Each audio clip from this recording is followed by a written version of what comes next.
Family Tree, a novel spanning 17 centuries, written by Paul Lima, narrated by Bruce Wilson. Prologue, Saxony, 300 AD. Joro, goddess of earth, is standing on her cumulus cloud, long satin robe spilling down to soft wisps curling around her feet. When on her cloud, Joro is ethereal, as if she were part of the cloud. Joro peers over the edge of her cloud and observes the dense forest below. This shall do, she thinks, shaking toasted caramel hair that cascades over her shoulders. She claps 3 times. 3 red squirrels, rust-colored with pure white bellies, deep black stripes on each side and tails that are reddish on top and yellow-gray on the underside, materialize beside her. Looking down at her squirrels and smiling as they chatter up at her, Joro nods.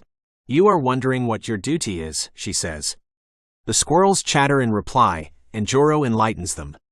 "You are each to find an acorn in the oak trees below, but not just any acorn. You must each find an acorn that has heated up, as their warmth is calling to you. When you find them, and there are only 3 in the forest, you are not to eat them." The red squirrels look at each other, then up at Joro, and nod. "You are to carry the acorns northeast. Follow the river, past the Big Bend, to the broad basin where you shall find a treeless field. In that field is a large reddish mudstone rock, a fine-grained boulder, pushed up from the deep earth. Near the rock, a short scamper away." Joro continues as the red squirrels listen attentively. When she has finished talking, Joro claps her hands again. The red squirrels materialize on the ground below, in the black forest of Saxony. They gaze up inquisitively through a vast grove of trees and then begin to explore the forest, scrambling up and down oak trees in search of heat emanating from 3 acorns. Once they find the acorns that have heated up, which takes most of the day, they store them in their cheek pouches and head northeast to the river. They scurry around the Great Bend, past the broad basin, and find a treeless field with a large reddish boulder partially embedded in the soil. A short scamper from the mudstone rock, they excavate a deep hole, as Joro instructed them to do, 3 times deeper than any squirrel burying a solitary acorn would dig. They take turns depositing their acorns, each bowing over the hole as if in prayer. Then they scoop fertile soil back in. When the hole is filled to the brim, the squirrels use their nimble paws to pat earth firmly over the acorns. As the squirrels sit by their meticulously covered hole, the magic begins. Deep in the hole, the acorns spin, twirl, and merge into one oversized kernel. The kernel germinates a taproot that pushes deep down into the soil. As the taproot descends, the newly formed acorn sends a thin shoot toward the surface. What would normally take 6 weeks takes only hours, as the shoot of the germinating acorn breaks through packed earth into daylight. The red squirrels sit back on their haunches, wave their tails, and chatter joyfully as the shoot pushes into the air, quickly becoming a slender sapling with 3 shades of brown bark twisted like a braid. The sapling continued her growth over the following days and nights, and soon produces 3 branches that reach toward the sun and sprout emerald leaves that rapidly unfurl. A few weeks later, when the growing oak is strong enough to bear their weight, the red squirrels climb her braided trunk, sit on her branches, look over the field, and chat joyfully. Pleased that they have accomplished what Joro has asked of them, they scamper down to the base of the oak and race around the tree. The oak tree continues to mature as the red squirrels watch over her, climb her, scramble across her branches, and chatter as squirrels do during courtship. However, there is no courting.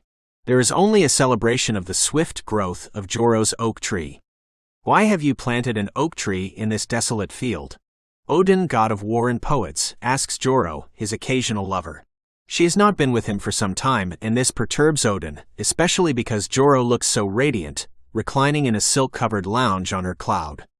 Odin is standing by Joro's side in full warrior's regalia, wearing his bronze breastplate and conical helmet. His double-edged flat-blade sword with an elaborately decorated pommel is sheathed in its scabbard, and he is holding up his wooden planked shield, covered in a protective layer of leather. The cloud swirling around Odin's feet makes him a part of its delicate substance, and magically holds him afloat. Ignoring Odin, Joro yawns disinterestedly. "Well?" Odin asks as he looks down at the oak tree. "It is a family tree, grown from 3 enchanted acorns, chosen by my 3 minions," Joro replies, a degree of indifference in her voice, as she slowly rises to her feet. "Mother Oak shall soon have her own family." "I see no family," says Odin as he scratches at his lion's mane of a beard. "For a god, you have very little imagination," says Joro, her demeanor remaining cool and distant. She knows Odin has been with other goddesses and is coming back to her, as he always does now that his casual flings have ended. She can barely conceal her disdain for his behavior, about which she knows she can do nothing. "I need not imagine," says Odin. "I am a busy god with wars to start, poets to inspire, goddesses to seduce."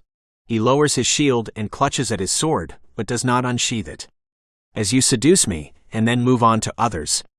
Have no worries, for I have returned." Odin smiles and removes his helmet. "But was I waiting for your return?" Goddesses are at all times waiting for Odin. "It is in their nature," Odin says, tucking his helmet under one arm. "It is in the nature of my tree to wait for her family," says Joro. "As for my nature..." She turns her back on Odin. Odin steps toward Joro, who, sensing him move closer, folds her arms across her chest. "As for your nature," he asks, "how can you seduce me, if I am no longer willing to be seduced by you, even if you beg me?" "Ah! I beg not," shouts Odin. "We shall see," says Joro, hiding a diminutive smile, before she turns to face Odin. Odin bristles and blusters. "Be with your family tree, your tree with no family. Nothing but squirrels in its branches. Not even acorns for them to eat." He places his helmet back on his head. "Mother Oak shall soon have family, and her aura shall bond with them," says Joro. "As for me, I have time to sit in the luxurious shade of my oak tree and blissfully ignore you." "Bah," says Odin. With that and a dismissive flick of a wrist, he disappears to start wars and to inspire poets to write about the battles he instigates. Without acknowledging Odin's departure, Joro flutters down beside her oak tree. She looks up into her branches. "One last thing," she says as she holds up her arms, spreads her fingers, and places her hands on the trunk of the tree. It is subtle, but the red squirrels can feel it, the beating of Mother Oak's heart. As her oak tree's heart beats, Joro sits in its shade and folds her satin robe over her long legs. The 3 red squirrels scramble down its braided trunk and climb into the lap of their goddess, where they sleep contentedly. 100 years later, the tree is a mighty oak, the only tree in the open field in Saxony, a stone's throw from the Elbe River, a short distance from the reddish mudstone rock embedded in the soil. Unlike other oak trees that only produce acorns in the fall, Joro's oak tree has 3 acorns hanging from its top branch year-round. Come the fall, it produces a full crop of acorns, but the same 3 acorns hang from the one branch winter, spring, summer, and fall. 3 red squirrels climb the tree's thick braided trunk and along her solid branches and admire but do not pick the 3 acorns that Mother Oak nurtures. Chapter 1, Saxony, 400 AD.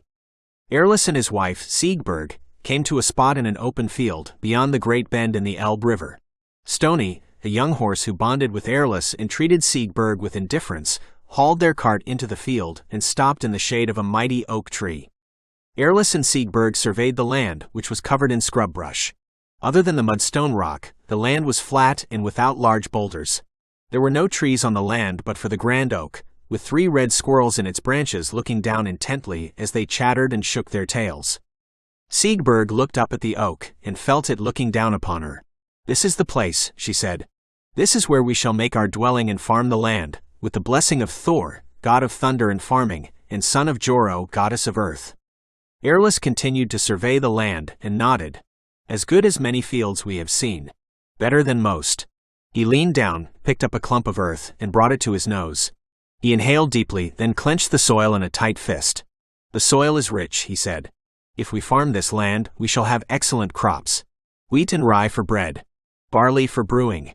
Oats to feed the animals we shall acquire. And for morning porridge that I shall cook," said Siegberg.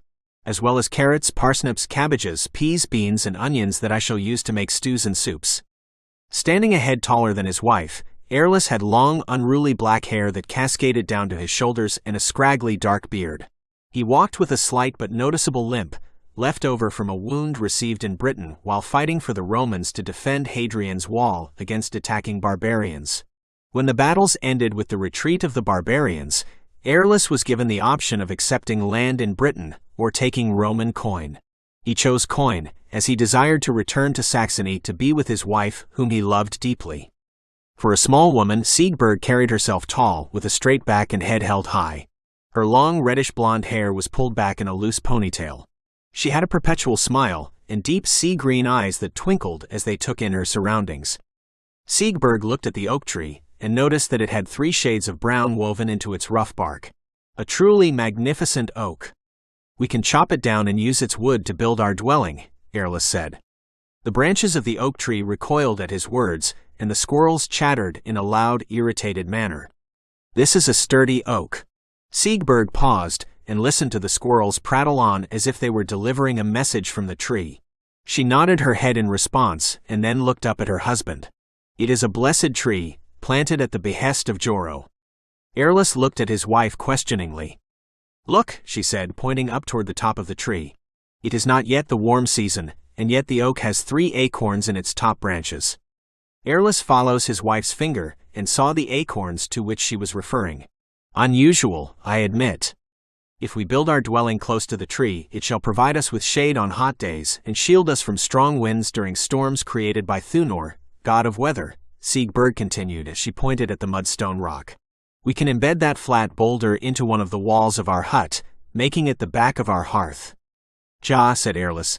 That would work for the hearth. He scratched his beard. But if we spare the oak, I shall have to travel with Stony and the cart to find smaller trees. Building our dwelling shall take much more time. So then, said Siegberg with a broad smile, what are you waiting for?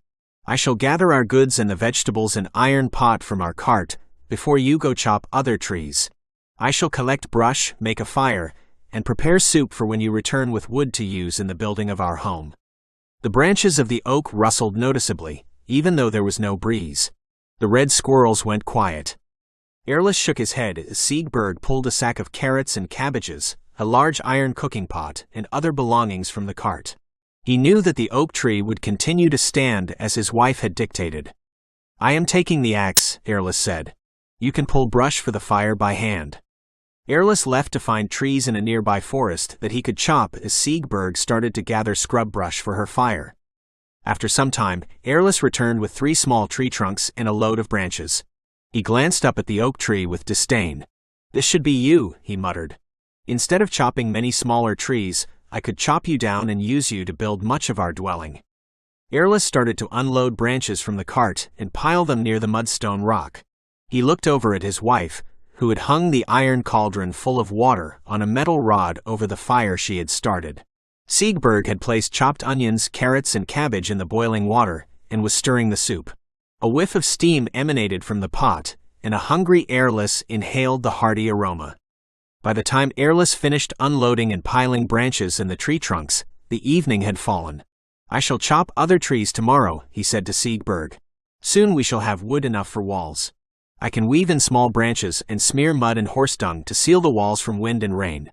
For a roof, we shall have no straw to thatch until our first harvest. Branches with leaves shall have to do until then, and we can only hope that there are no great storms. He paused, stretched his arms and yawned. I shall put up our tent for tonight. Siegberg left the soup and strolled over to her husband. Forget about the tent, she said, stroking his arm. You shall be pleased that you did not chop down the oak. Erlis furrowed his brow, trying to understand the meaning of what Siegberg was saying. We can have soup for breakfast, as the aura of the oak tree told me that there is something we should do under the stars tonight, Siegberg said. Erlis smiled bashfully, as he began to understand the meaning of his wife's enticing words. The 3 red squirrels in the tree chattered and danced joyously as the oak tree shimmered in the evening moonlight.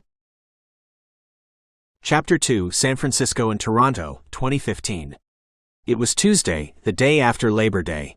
Corey Alden would soon be heading into work as the new director of information technology for Ancestry Discovery, a rapidly growing DNA testing company in San Francisco.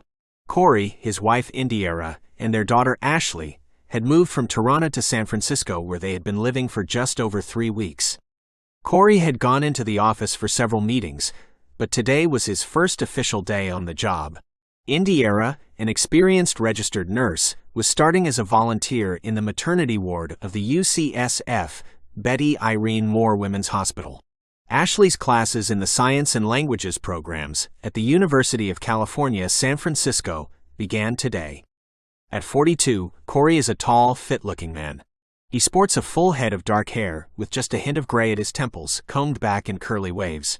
Corey inherited his dark complexion and wavy hair from his mother. According to her, he inherited his dark green eyes and his small ears from his father. His slightly crooked nose, though, was all his own. Corey walked across the diminutive square of a front lawn toward the car park adjacent to the house. Before he reached his ocean blue Ford Focus, he paused at his oak tree, planted in the center of the lawn. His oak tree had had a rough start when first planted in Toronto, where the family lived with his mother, Martha, before she passed away. They continued to live in the house inherited from her until they moved to San Francisco. Since being replanted in San Francisco, Corey's oak tree had grown rapidly, as if making up for lost time, and emitted an occasional cloudy white aura that only Corey could see. Corey did not notice squirrels hanging out when the Aldens arrived at the new house. Once he planted his oak tree, there they were, 3 squirrels. Rust-colored with pure white bellies, deep black stripes on each side, and tails reddish on top and yellow-gray on the underside. Chattering at his tree, they were waiting for its roots to clutch firmly into the soil so that it would be sturdy enough for them to climb.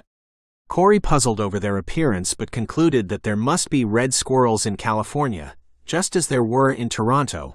It mystified him that, as in Toronto, the bellies of these particular squirrels were pure white, and the stripes on their sides were an intense black, unlike the mottled white and blotchy black of other red squirrels. The red squirrels in Toronto had climbed both his grandfather's and his mother's oak trees in the front and backyards of the house on Sunnyside Avenue. They had ignored Corey's barely a sapling of an oak tree in the backyard, as it was too weak to support the weight of their tiny bodies. While the poor growth of Corey's oak tree disappointed him, Corey came to believe that it was his fault the tree was not doing well. He had planted the tree before his acorns, inherited from his mother's tree, had warmed up and requested to be planted. Every time he looked at his tree in Toronto, he felt that he had let down his family line. Now that Corey's family and his oak tree were in San Francisco, the problem, based on how perky his newly planted tree was, seemed to have resolved itself. San Francisco. "This is where you belong," Corey said to his oak tree and patted its rough bark, twisted like a braid in 3 shades of brown. "I didn't know that when I first planted you." His oak tree shimmered briefly. The 3 red squirrels sitting on their haunches at the base of the tree chattered playfully. Corey felt reassured by what he called his oak tree's good vibrations. Good vibrations," he sang in his low baritone voice.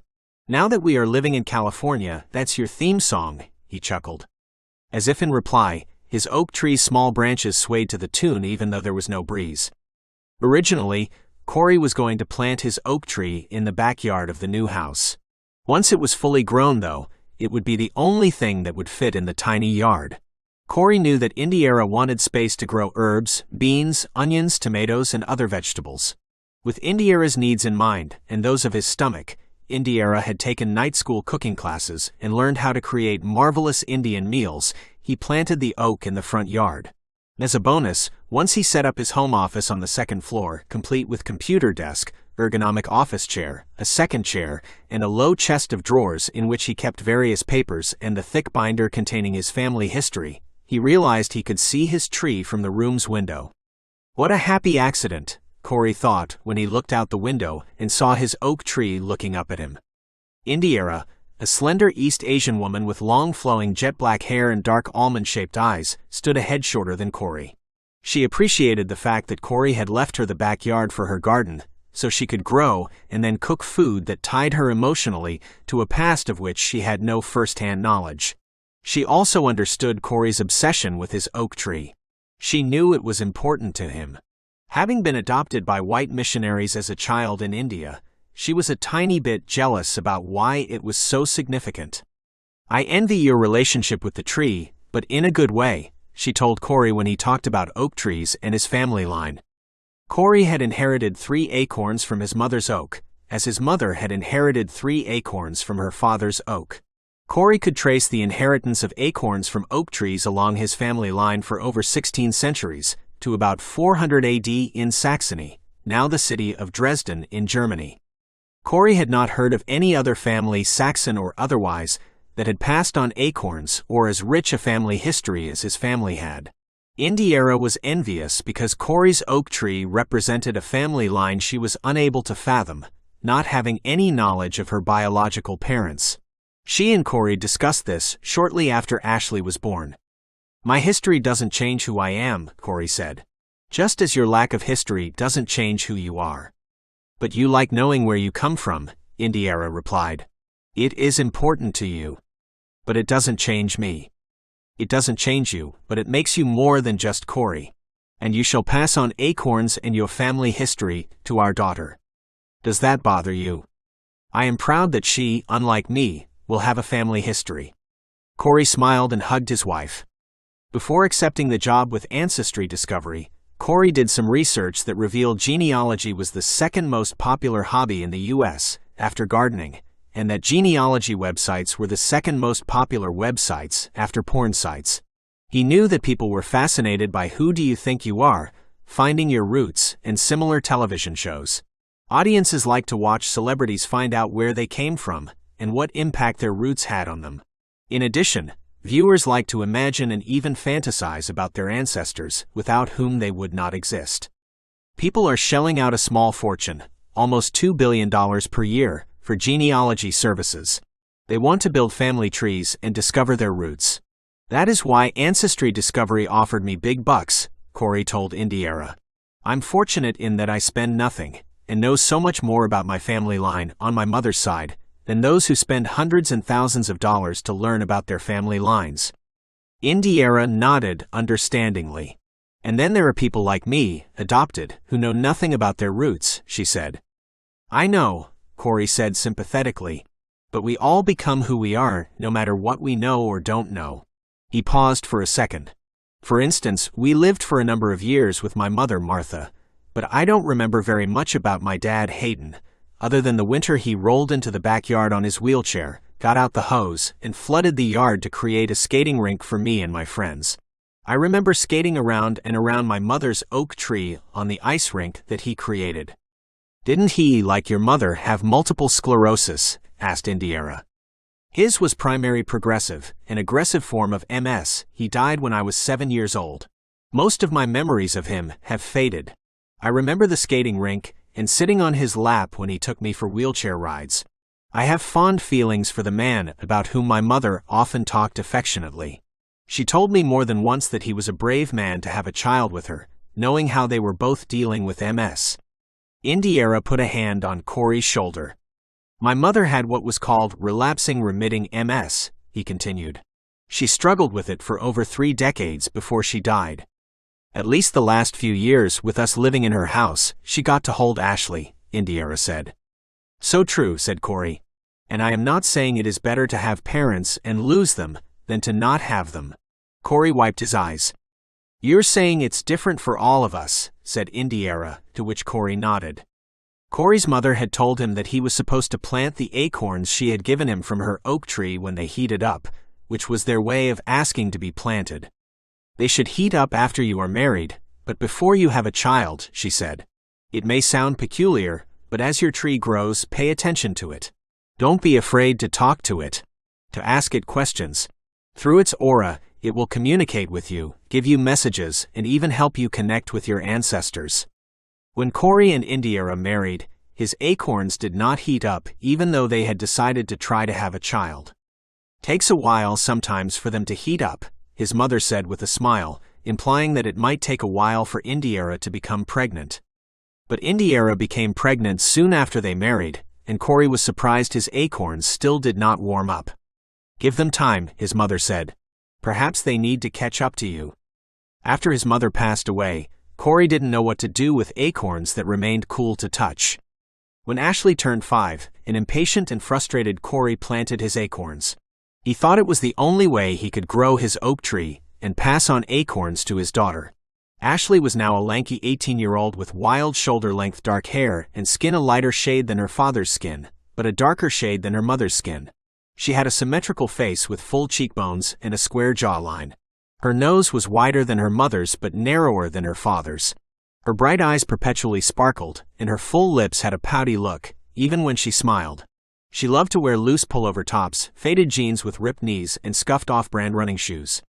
When she was younger, Ashley often climbed the trees planted by Corey's grandfather and mother. She barely noticed her father's runt of a tree. By the time she entered high school, Corey's stunted oak had only produced a couple of thin, gnarled branches, a few leaves, and not one acorn. Corey sensed the auras of the trees that his mother and grandfather had planted, but he could not see them. It was as if the two trees refused to communicate with him. His mother had told him that his tree, once planted, would use its aura to communicate with him, but his spindly oak had no aura at all. Corey had given up on his oak tree as he continued to study. He eventually received his Ph.D. in information technology at the University of Waterloo. He first landed a job in IT at the TD Bank in Toronto, where his father had worked decades previously. Corey sometimes wondered if he picked the job at the TD, out of the many he was offered, in order to feel closer to his father. As the Internet and World Wide Web developed, Corey moved into teaching IT at the University of Toronto, where he became the coordinator of web-based and e-commerce programs. He did something most academics in his position did not do. He sat in on the courses that he had hired instructors to teach, and he greatly augmented his IT knowledge.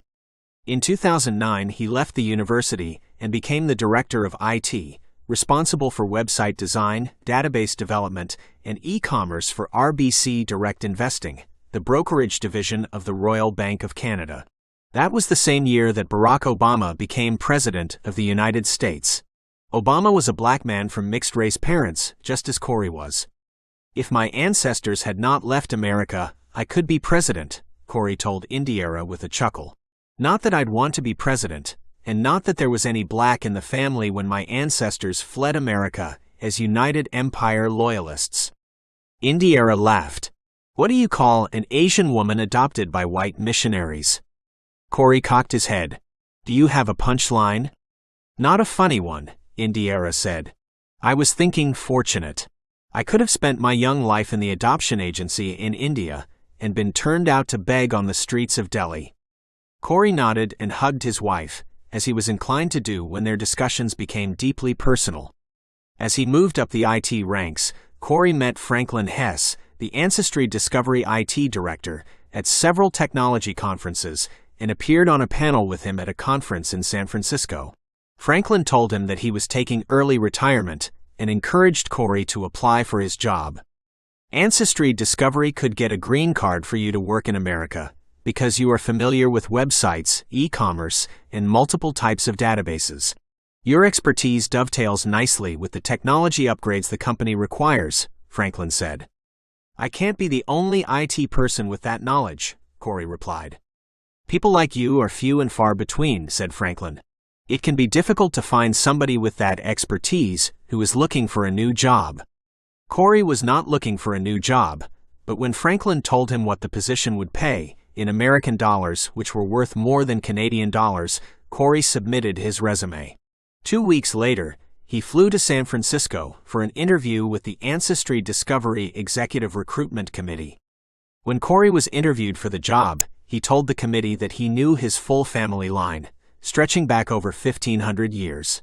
"Hard to believe, but I have a document that tells me where I came from and details the full family line.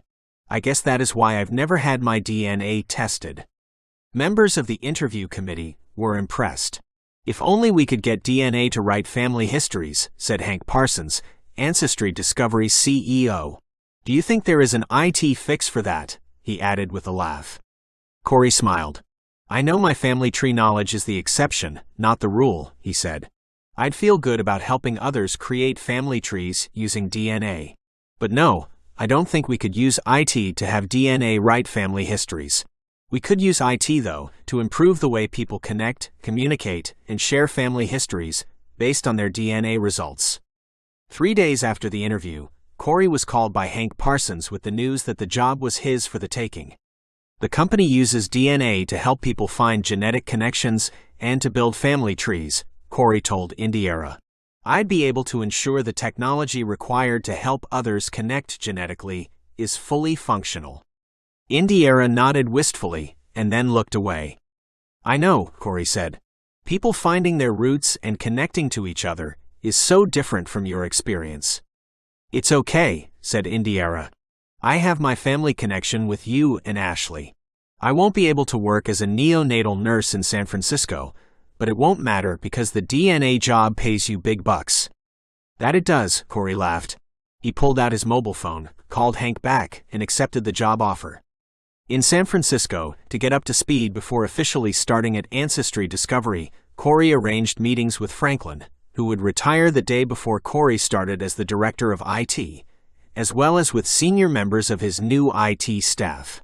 He also had a swab on the inside of his right cheek taken so he could have his DNA analyzed.